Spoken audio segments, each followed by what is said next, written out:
Hello, it's Grammy from Grammy and Grandpa Read, and today I have a special book for you, a request from Spring Lake Elementary, first grade, and especially Mrs. Davis's class. So I wanted to say hello, and thanks for watching our channel, and I hope you like this book, Little Red Riding Hood. This one is a really old version of Little Red Riding Hood.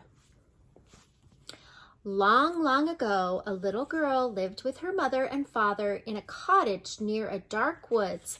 Although it wasn't her real name, she was called Little Red Riding Hood because everywhere she went, she wore a little red cape with a hood.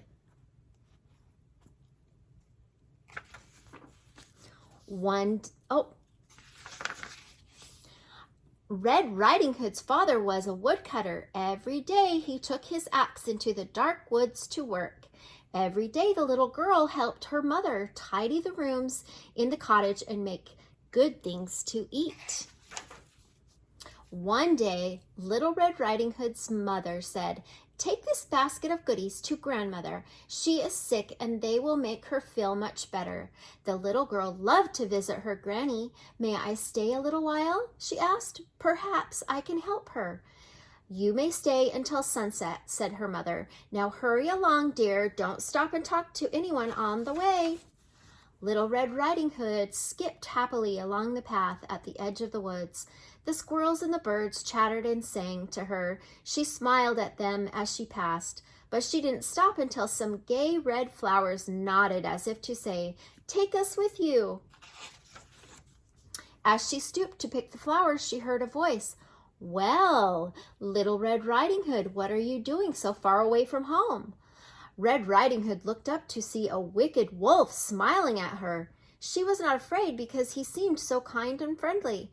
So she answered politely, "I'm taking some goodies to my sick grandmother." The wolf looked hungrily at the basket. "Where does your grandmother live, dear child?" he asked. "In the first cottage beyond the woods," replied the child. The wolf tried to make his voice as sweet as a child's. "It's Little Red Riding Hood," he said. "Lift the latch and walk in, dear," called the grandmother.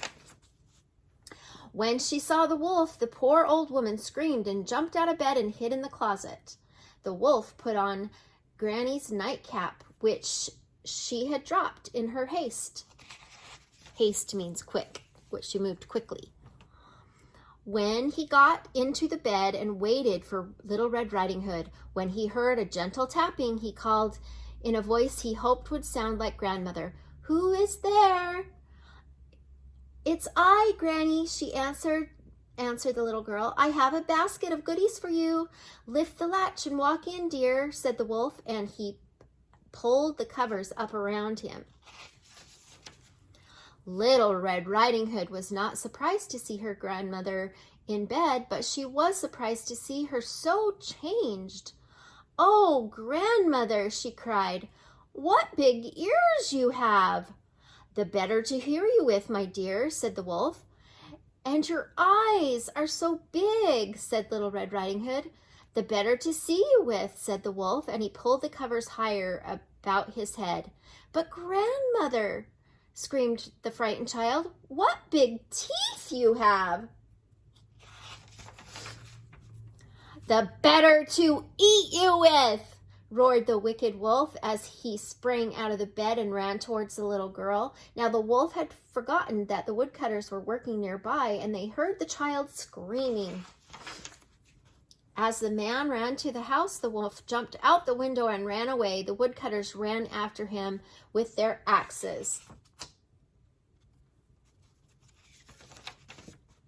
When it was quiet, the grandmother came out of the closet. She hugged Red Riding Hood to her. "The wolf didn't hurt me," said the little girl. "Come, Granny, let's have some of Mother's goodies."